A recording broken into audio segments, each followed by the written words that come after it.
to double check. Okay, good. Thank you. Okay, so I'm going to talk about few remarks about a non-abelian Seiberg-Witten equation called SP1 Seiberg-Witten equation. And just to clarify that I'm not probably I'm not proving anything, any big result, just few remarks about these equations. Okay. Okay. So first I will talk about the basic setup of the Seiberg-Witten SP1 Seiberg-Witten equation, and then I'll discuss about an explicit description of this equation, and then we will restrict to hyperbolic three manifolds and see some solutions there, and then at the end we'll talk about this equation over circle times Riemann circles. Okay, so to set up the equation, we need an algebraic data and a geometric data. So what is the algebraic data?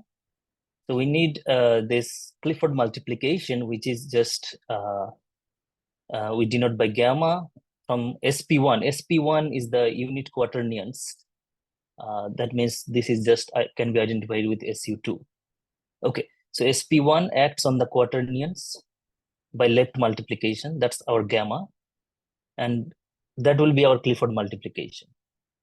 And then we also need a quaternionic representation of SP1, just rho, that map we call by rho. And here we are taking that rho to be just multiplying on the right, but with conjugation.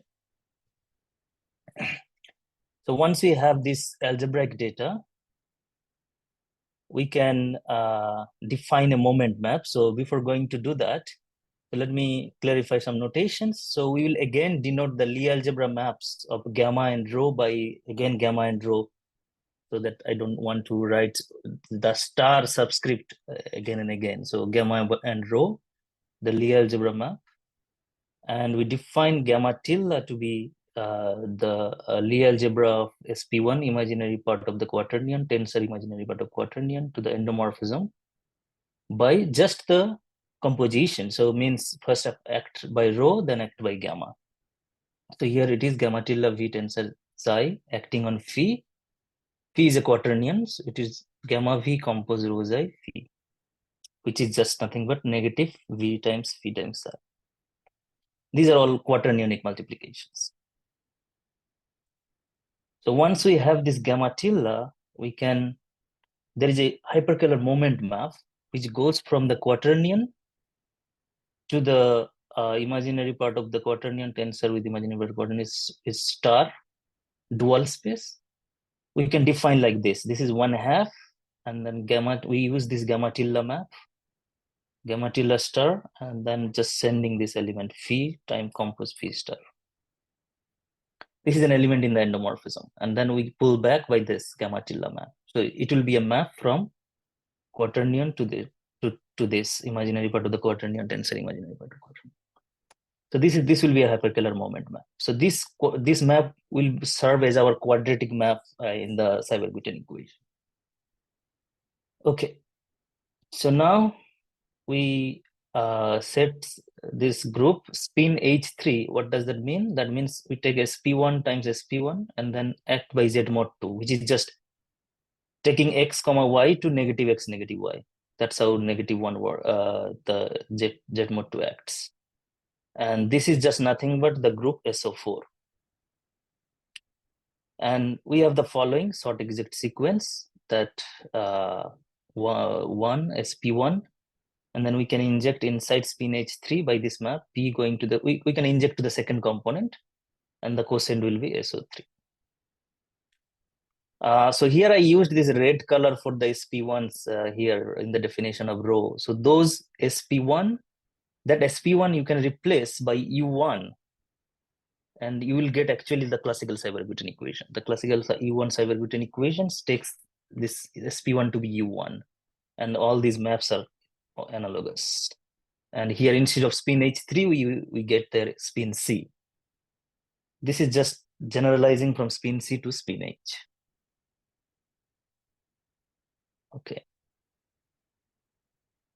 Now we need a geometric data, a spin H structure. So what is this spin H structure? A spin H structure on an oriented closed Riemannian three-manifold. So we'll be focusing on three-manifold.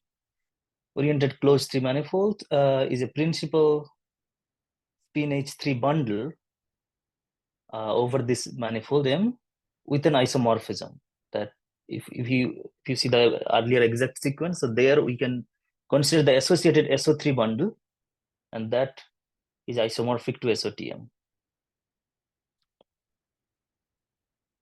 Okay, so once we have the geometric data, means a spin H structure, we can induce the following associated bundles and maps. One is the spinor bundle. What is the spinor bundle? We take the spin H structure and then consider the associated bundle corresponding to this representation gamma times rho. Also, we can consider the adjoint bundle, which is just taking the Lie algebra of the SP1 and use the map rho as an associated to construct this associated bundle map. If you want to compare with this classical Seiberg-Witten equation, this is just adjoint bundle will be some U1, a real line bundle. Right. So, and the Clifford multiplication map is just the map induced by the Clifford multiplication we defined in the previous slide by the left multiplication. And also the moment map we defined earlier will also be a vector bundle map now. It will, not vector bundle map. It will be a map from the spinor bundle, S is the spinor bundle, to this T star M twisted by the adjoint bundle. Sometime we will interchange and we will make it also by using the Hodgster to be a two form. So the summary of this, so we have an algebraic data and we have a geometric data. And if you have a geometric data, then one can sort of write down all these bundles and maps. Okay. So now, before writing the Seiberg-Witten equation, I will just mention about some fact about spin H structure. So since we are working on three-manifold, even a spin structure always we know exist because second-derivative Witten class vanishes of three-manifold for three-manifold. So that means a spin structure is also a spin H structure. That's how we get an existence. But actually, the spin H structures are isomorphic to each other. If you pick any two spin H structure, they're isomorphic if and only if you consider the isomorphism bundle over the manifold. It has the fiber SP1. Now, whenever this fiber bundle has a section, then we know this two bundle has to be isomorphic. This two spin H structure has to be isomorphic. But always on three-manifold, that would be the case, because having a section, having the section leads to an obstruction, which is an element in H4MZ, the Z coming from the pi 2 of SU2. So on a three-manifold, this always vanishes. So this obstruction to having a section always vanishes. So that means always any two spin H structure are isomorphic. So hence, what we get on an oriented closed three-manifold, Riemannian three-manifold, always admits a spin H structure, and it is unique up to isomorphism. Okay. Now we can define what is meant by spin connections. So spin connections are connections on the spin H structure S, which induces the Levi-Civita connection on the tangent bundle. And these spin connections are affine space over this one forms with adjoint bundle valued.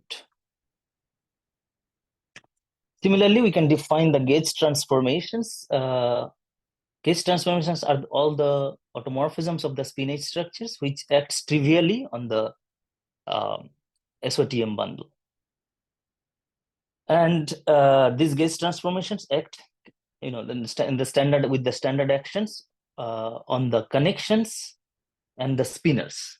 How? So we can take U to be the gauge transformation and acting on A dot phi, just how the gauge transformation acts on the connection. That's the first map.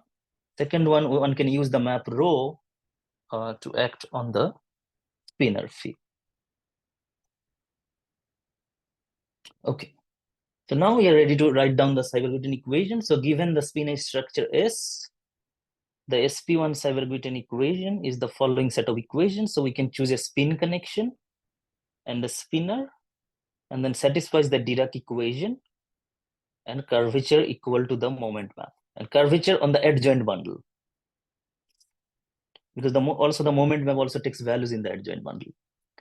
Where the Dirac operator you can define just like earlier, standard Dirac operator. So we have this Clifford multiplication times the connection acting on the spinor, and then we can sum over this. So that's the standard definition of Dirac operator. So this definition, this equation looking really abstract, just like the classical Seiberg-Witten equation, just nothing but here the connections are coming from a, you can think of just like a SU2 bundle. Okay, so here is a remark. So we took the quaternionic vector space to be quaternion earlier, but we can complexify that like this, tensoring with C2, and also we can, in some sense, extend the map rho from SP1. SP1 is same as SU2. So from SP1 to this endomorphism of this quaternionic vector space H tensor C2, like this. So we we take a vector in C2. So this rho C, if you pick a matrix in SU2, acts on a element Q tensor V by Q tensor AV. So if you replace the earlier rho by this rho C, then what we will get again in a similar way a Seiberg-Witten equation, and that will be a SU2 monopole equation. And this is really close to the PU2 monopole equation, which appeared in the literature. And here the Dirac operator in this SU2 monopole equation case will be just nothing but the complexification of the Dirac operator we get in this SP1 Seiberg-Witten equation. And not only that, the solutions to SU2 monopole equations, if you consider, and if you happen to know that the spinor is real, the spinor lies here, right? S tensor CC2. If you know that if this spinor is a real spinor, then actually those are solutions to the SP1 Seiberg-Witten equation. The solution to SP1 Seiberg-Witten monopole equations are a subset of SU2 monopole equation. So one can also, study these SU2 monopole equations if they want. Okay. Okay, now we will do some standard thing. We can consider the SP1 Seiberg-Witten moduli space defined by all the Seiberg-Witten solutions, and then you mod out by the gauge transformations. We denote it by MH with the Seiberg SW notation. Okay. So in this case, a solution of the equation is called irreducible if the stabilizer is trivial. That's the definition. Otherwise, we will call this solution to be reducible. Now, it turns out the solution is reducible if and only if the spinor is 0 in this case. So that means the reducible solutions of the moduli space are just nothing but moduli space of flat SU2 connections. Okay. So therefore, we can consider, we can start studying this moduli space. So the deformation theory of the moduli space is controlled by the following elliptic deformation complex. So this is the linearization of the gauge group action, first map, which is sections of this adjoint bundle, and going to the tangent space of the connections, spin connections, omega 1 M ADS, and and this is the space of sections of spinors. And then then we can consider the linearization of the Seiberg-Witten map, which I will write down in the next slide, to the same space, and then also one can consider the dual of this. So there is an elliptic complex one can write down, where the first map was the linearization of the gauge group action, and second map was just the Seiberg-Witten map. I mean, we take the equation and bring everything onto one side. Okay, so now actually we can take that complex and we can sort of in some sense twist that and construct a linear operator, which we call here the gauge and co-gauge fixed linearization of the Seiberg-Witten map. At a solution, we can define this matrix. So this is the linearization of the Seiberg-Witten map at a solution, and this is the linearization of the gauge group action, and this is just the dual map,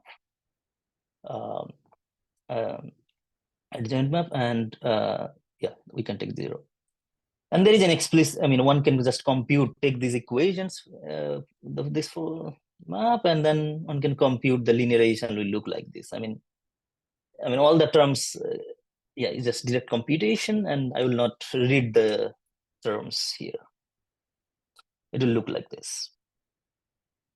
Okay, so therefore we'll just focus on irreducible solutions. So the tangent space of the irreducible solutions, the virtual tangent space in some sense, or we call it Zariski tangent space, it's just the first cohomology of the elliptic complex we wrote down. It's just kernel of the derivative of the Seiberg-Witten map, mod out by the image of the linearization of the gauge group action. And this will be same as the kernel of this this linearization LFE.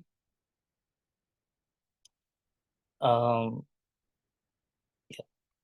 So now we say irreducible solution is infinitesimally rigid, or here in the operator will be self-adjoint LFE. So it's also same thing as saying the co-kernel, yeah, it's also unobstructed. So infinitesimally rigid or unobstructed if the kernel of the linearization vanishes. Kernel is 0. So one can do a direct computation, and I write down as a proposition. If you consider a solution to the SP1 Seiberg-Witten equation and consider the linearization square, and if you square it, since Fe was a solution, there will be some cancellations and all the off-diagonal terms will be 0. Only the diagonal term survives. It's not that important what are they for now. Just one thing, if you want to remember that, just remember that all the off-diagonal terms will be 0 of this square map. This will be useful later. Okay. Now, a little digression. So if you consider this SP1 Seiberg-Witten solutions, this is our notation, MHSW. Actually, the modular space is compact. The reason is this, that if you consider the moment map, and the 0 set of the moment map is actually 0. So when you have this situation, always in any kind of Seiberg-Witten equation, when you have this simple fact that mu inverse 0 is 0, then actually this is a quadratic. So we can bound. So there is so mod phi square less than equal to some constant times mod mu phi, and this is the important inequality. So once you have such inequality, we'll get compactness on three manifolds. And I'm not actually writing down all the detailed argument why the modular space is compact, but sort of what are the things you need. So once you have this inequality, one can bound its L4 norm of the spinor. Also, you can bound uniform bound the L2 norm of the curvature, and then sort of one can use some rescaling argument and make the curvature smaller on in some balls, and use Uhlenbeck compactness, and probably you have to, also you have to work with some Sobolev spaces, and then simultaneously you have to do some elliptic bootstrapping. At the end of the day, you'll arrive at the conclusion that the modular space is compact. This is just like classical Seiberg-Witten equation. So that's the good news. The modular space is compact. Also, as I said, the linearization map is self-adjoint. So the virtual dimension of the modular space of irreducible solutions is 0. But one of the bad news is that the modular space of irreducible solutions is non-orientable. The reason I didn't write down here, but actually the reason is the Dirac operator here is some real Dirac operator of some complexification, as we have seen earlier. So the spectral flow, I mean, if you are following a loop, then there could be odd spectral flow. So if you want to define a sign, yeah, the determinant bundle might not be trivial. So yeah, so the modular space here will be non-orientable, but that's fine. We can actually, once we have, I mean, one can perturb these equations, and after some suitable perturbations, we can at least try to count the irreducible solutions, but mod 2.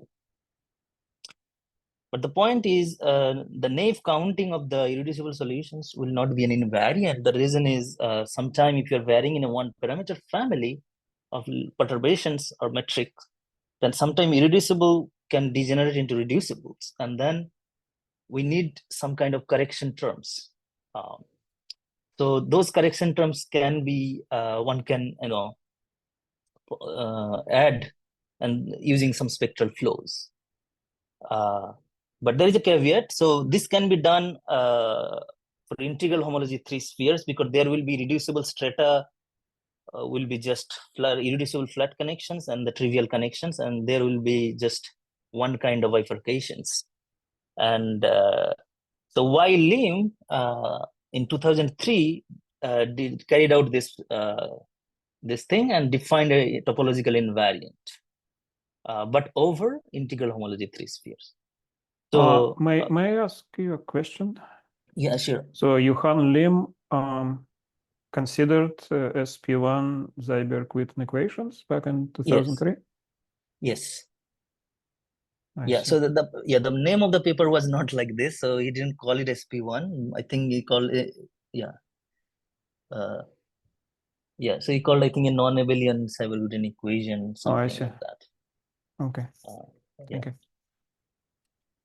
But then again, the problem is open, but I think it's not too difficult to carry out. The main difficulty for rational homology 3 sphere or general 3 manifold, if you want to carry out this program, that then the problem is there will be more reducible strata. So what can happen, an irreducible in a one parameter family becoming reducible of one type, then that reducible becoming another reducible. So you have different kind of bifurcations. So we need some clever way of adding correction terms. And that has not been done yet in the literature, but I think the work by Bai and Zhang about higher rank Casson invariant, like for SUN with n larger than 2 or even 3. So they managed to find some nice correction terms. So I think maybe their work one can carry out here to deal with this.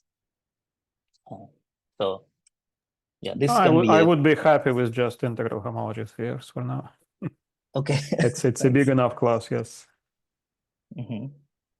Right. One can also study many properties, like what happens under connected sum and all these, or even for integral homology spheres. Yes, that's true. Okay, so that was little digressions from my talk, because this is not the whole thing, purpose of this talk, main purpose. Yeah. Okay. Any other questions? Okay. Now we'll move on to explicit description. Okay, since we know all the spinach structures are isomorphic, so just pick one. So we pick, let's set B to be the trivial bundle R, direct sum T cotangent bundle. And then we can consider the metric on the 3 manifold, induce a product metric on this bundle. And then we can choose our favorite spinach structure to be the SOV bundle, the SO4 bundle, SOV, with the isomorphism, that's just the standard isomorphism to SOTM. And in this case, I will just list all the facts. So the spinner bundle will be, again, just the V. It is just R direction T star M. And then we can define a map gamma plus minus, which is just going from T star M to the self-dual and anti-self dual part of this two forms on V. Sorry, not two forms, lambda 2 plus V and lambda 2 minus V. You can define like this. Nu going to 1, 1 with nu plus star 3, the hot star operator nu. So this is just, so more explicitly one can, that this will be more useful, that one can explicitly write down this gamma plus minus. So take a vector in the cotangent vector and acting on spinors. So spinors now has two components. One is like a functions, and another one is a one form. So f is the function and sigma is the one form.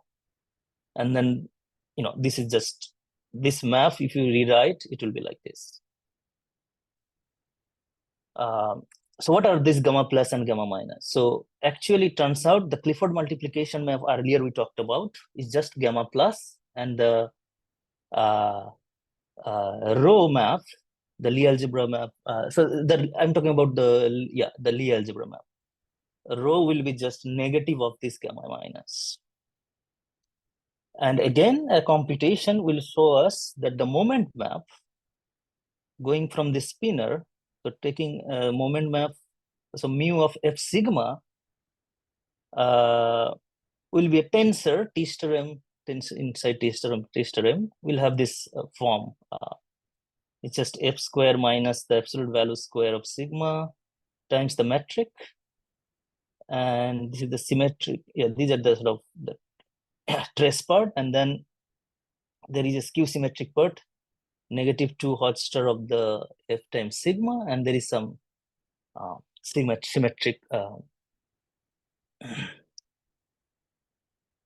so you can just if you want, you can further decompose this, but this is, it turns out the moment map will look like this. Okay, now the spin connection, again, one can write down on the it will be just, it will depend on a one form with bundle value. The bundle is T star M, and it will be of this form: D A star minus A, and the Levi-Civita connection plus star 3 A ways dot. I mean, maybe I'm just reading from here. I mean, it doesn't, just some formulas. And then one can consider the corresponding connection in the adjoint bundle. It will take some form. Yeah, I mean, it's fine if you're not following all these notations. Okay, the important part is the Dirac operator for a spin connection also can be expressed as, so forget about this zero order term first. Now it will be like D star, and then here the operator D and star D. So it's like some Hodge operators, and there will be some extra terms. I'll mention this. So there will be some terms with trace A and some tau A and SA. What are these? Trace A is the trace of this omega 1. Yeah, so if you think of A as an element in T star M, in tensor T star M, then one can take the trace. Then tau A in some sense is just the skew symmetric part. But we can put a hot star there to make it an element in T star M. And SA is the symmetric part of this tensor A. So anyway, so there is an explicit description of the Dirac operator. So finally, so from all these, so just what we can get, that the Espion Seiberg-Witten equation, as we mentioned earlier, has this explicit description. So the first two equations are the Dirac equation, and the third equation is the moment map equation, where the important part is there is a Riemann curvature term appears, because the curvature you can write down as the curvature for the Levi-Civita connection. That will be Riemann curvature plus some extra term. Yeah, I mean, if you want, you can stare at these equations as long as you want. But it's true, although this is explicit and more intrinsic, the equations, but there are so many terms, it's hard to deal with. So we can, force maybe this A to be 0 and see. The first two equations now much simpler. It will be d star sigma equal to 0, df plus star d sigma equal to 0, and the Riemann curvature equal to this moment map. And we will basically take, now on, we'll basically consider this one, that we'll just take A to be 0, because we want to find some solutions at least. Okay, so now observe that here, if you take even sigma equal to 0, then what does that say? It says that f has to be constant, and the Riemann curvature equal to some constant multiple of the Riemannian metric. So that's why we will just consider in the next slide for the hyperbolic manifold, where we can take f to be 1 and g to be the hyperbolic metric. Then that will give us a solution, irreducible solution. Okay. Sorry, a dumb question. So in your earlier slide, you said you force A to be equals to 0. Is this something like a sort of gauge fixing condition that you're considering, or? No. It's just we want to find just one solutions at least. So we just force this condition. So it's not a gauge fixing or anything. Yeah. Okay. So now consider a hyperbolic three-manifold, closed hyperbolic three-manifold, which is just hyperbolic space mod some co-compact discrete subgroup of SO plus 1, 3. And G is the hyperbolic metric with constant sectional curvature -1. Then in this case, the Riemannian curvature is just the metric. And that means we can consider this to be our solution, a solution, that take A to be 0, F to be maybe +1 or -1, and take sigma to be 0. Then these +-1 is just nothing but their gauge equivalent solution. So we can just take one of these. So at least we get a irreducible solution to the Seiberg-Witten equation on the hyperbolic three-manifold. Okay, now remember I talked about this linearization. So one can explicitly compute in this case and consider the linearization at this solution and square it. Then all the off-diagonal terms we don't have to compute. Already we know those are 0. But the diagonal terms are so let me say, so this is just acting on omega 1 m t star m. Okay, and this one acting on functions. This is also acting on functions, and the last one acting on one forms. But if you see that these last 3 diagonal terms are positive operators, so they have only 0 kernel. So we need to only, therefore, if you were to compute the kernel, only we need to take care of the first term in the matrix. And it turns out actually the kernel of this so we can ignore the trace and the tau part, because those will be 0 once it is in a kernel element. I can explain that. So if you take an element in this in the kernel, and then since trace commutes with the Laplace, and then just apply trace to this equation, and we'll end up with Laplace of trace A plus 6 times trace A equal to 0. That means again trace A is 0, because nabla plus 6 is the positive operator. And then again tau also commutes with the Laplace, so again apply tau to this equation to get Laplace plus 4 times tau A equal to 0. So therefore tau A is also 0. That means only we get the kernel elements are just nothing but trace-free harmonic symmetric tensors, and which are just nothing but something called Kodaji trace-free Kodaji tensors. Just the definition, I mean, that a harmonic tensor, a symmetric 0-2 tensor is called Kodaji tensor if you apply the covariant derivative to it. So think this is like a omega 1 one form with bundle valued. Then if you apply this covariant derivative, it will be a 2 form with this bundle valued. If this vanishes, then this is called Kodaji tensor. So going back to this linearization, so kernel of this linearization is just nothing but trace-free Kodaji tensors of n. This is the crucial observation. Okay. Right. So therefore, the irreducible solution, as we wrote down earlier, I wrote 0, but A was 0, but the connection was just the Levi-Civita connection. So therefore, this irreducible solution is infinitesimally rigid if and only if the hyperbolic 3-manifold does not admit any trace-free Kodaji tensors. And when that can happen?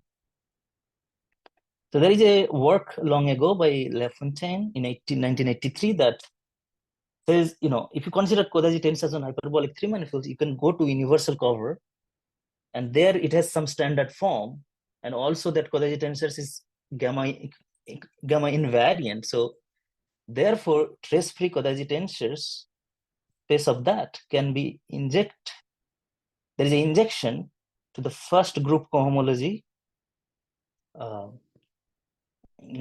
the gamma module R13. So gamma acts on R13 in this Minkowski space.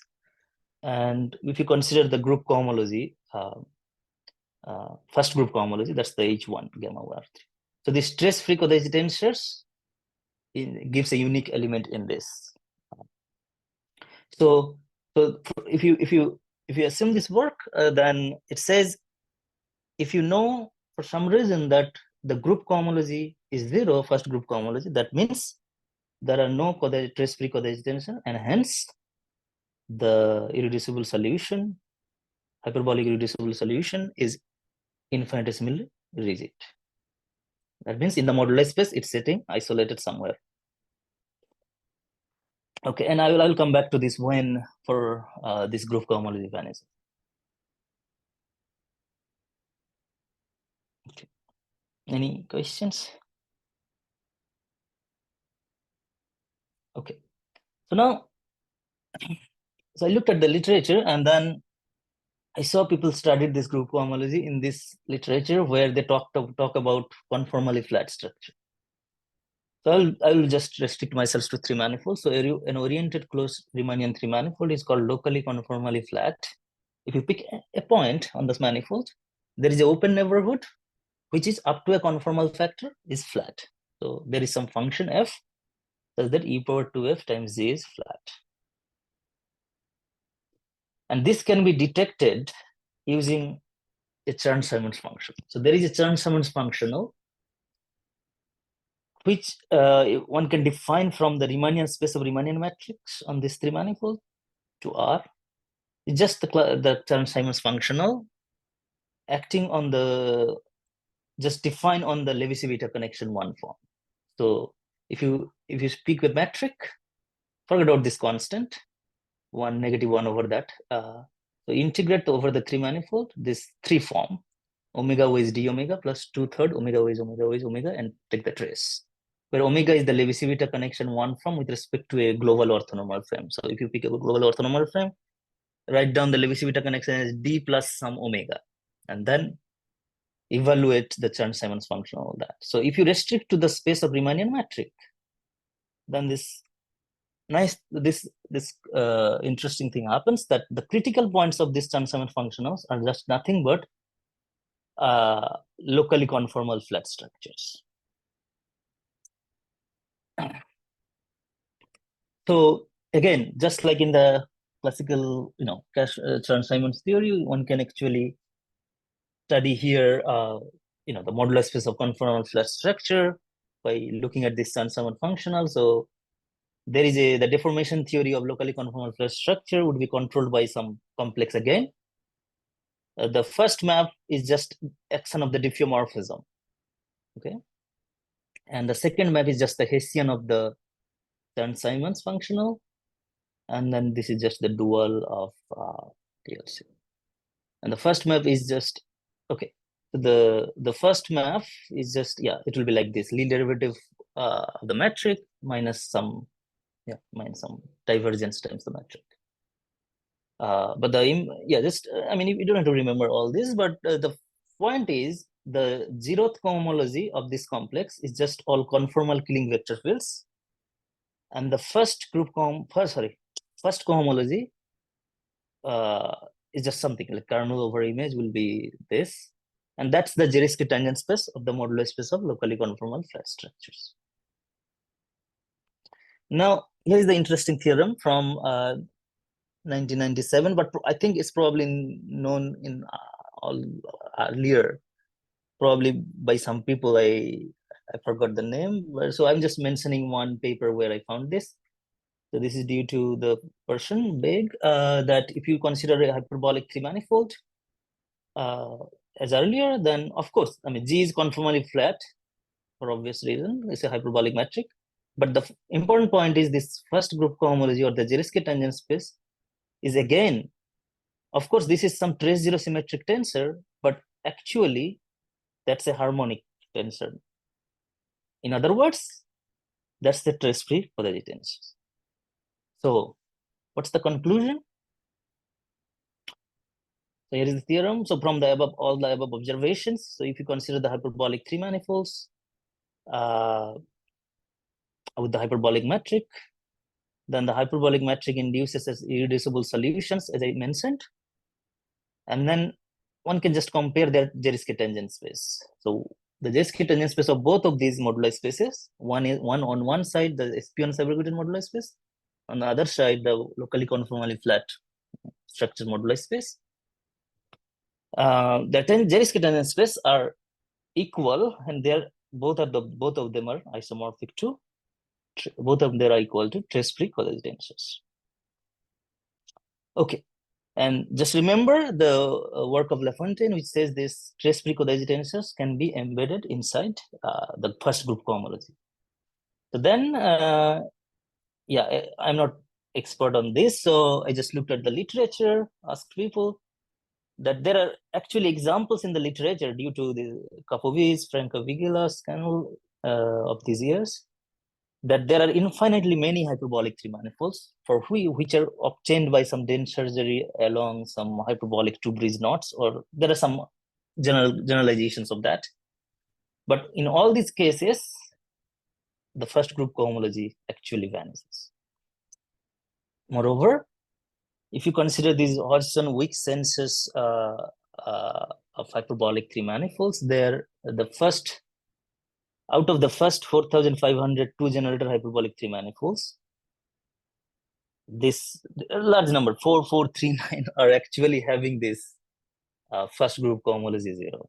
So this is the work of Cooper in 2006. So I don't know all the details, but at least these are from the literature I can, copy.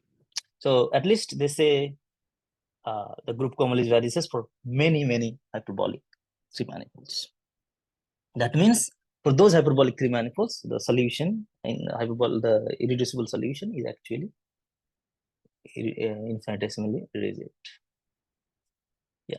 So it's an important question that are there any other solutions, at least in those cases, but that's really hard because the equation, I have no idea how to, prove that. So it will be interesting to know if there are any other solutions. Okay, any questions before I move on?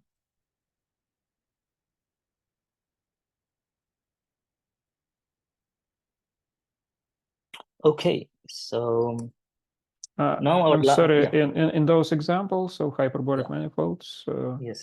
Do you know what the flat moduli space is? Modulus is a flat connections, you mean? I mean, what are the reducibles? Right. Yeah, I don't know. So are those groups gamma? Are they somewhat explicit? You can calculate the representations. Probably doable, but I have not looked at this. Yeah, I'm not sure. These are two generator. Yeah, I mean, it's probably possible to do that more explicitly. Yeah. Okay. But that's a good point. Thanks. Right. Okay. Okay, let's move on to this equation over circle times Riemann surface. And something non-interesting happens actually.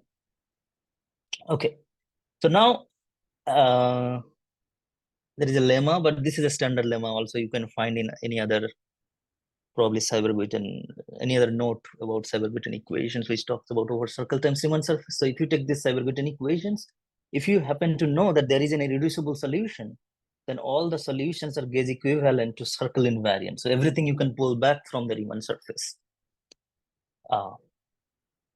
One can use the irreducible solutions to do that. So this is a lemma. So if you want to know the proof by Alexander Duan in 2019, he writes down that for any generalized Seiberg-Witten equation. But this is a standard lemma. So yeah, we can use that lemma. So if you assume the three manifold to be the product of circle times circle and Riemann surface with the product metric, then it turns out that the SP1 Seiberg-Witten equation doesn't have any irreducible solution. In particular, the modular space will be now just the modular space of flat SU2 connection. Okay, so yeah, I'll show you the proof. It's just some direct computation. So let's go into that. So by the lemma, we can assume there is a irreducible solution. Let's assume that. And then it will be gauge equivalent to a solution which is circle invariant. That means all these A, F, and sigma we can write down, and those will have further decompositions. So yeah, if you don't follow all these notations, please ignore. I'll mention what's the crucial line later. That this A could be written as some one form on the sigma, tensor the standard dt, and then delta will be some one form with bundle value on the sigma. And then F is the function, and sigma is the one form on the T star, yeah, on M, but you can further decompose as a function lambda and omega, which is a one form on sigma. Okay, once you do all these trivial decompositions, now we are going to only use the last equation in our SP1 Seiberg-Witten equation, only the moment map equation. So the curvature, this equation, curvature equal to the moment map. So we can just plug all these here and see what happens. So a direct computation shows us that first I'm just computing on the right hand side, all these moment maps. So each of the term I can write down in a matrix notation. So there will be some components. So just forget about what are all these. Each of the components, each of the terms we can express corresponding to this decomposition. So this is the right hand side. So I will not read it out. Yeah, there are many terms.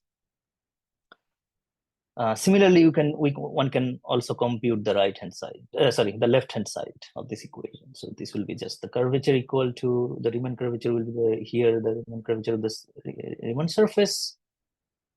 And there will be some terms like this.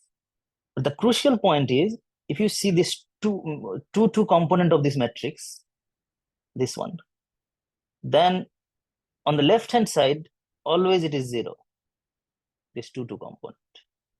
In this equation, that means in the left hand side, always this two component is 0, but on the right hand side, actually we will get this term, sum of this f square minus lambda square minus mod omega square, this f lambda, and then omega tensor omega. Just this first computation.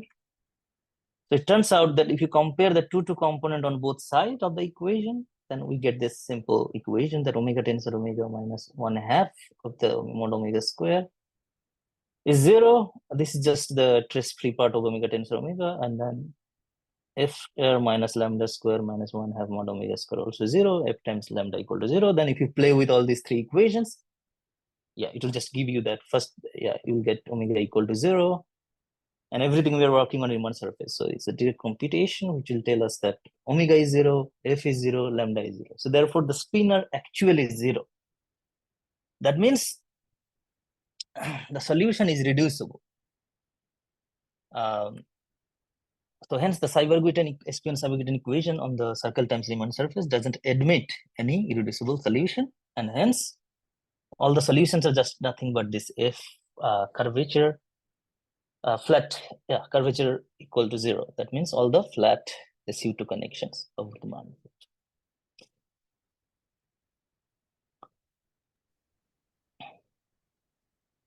Okay.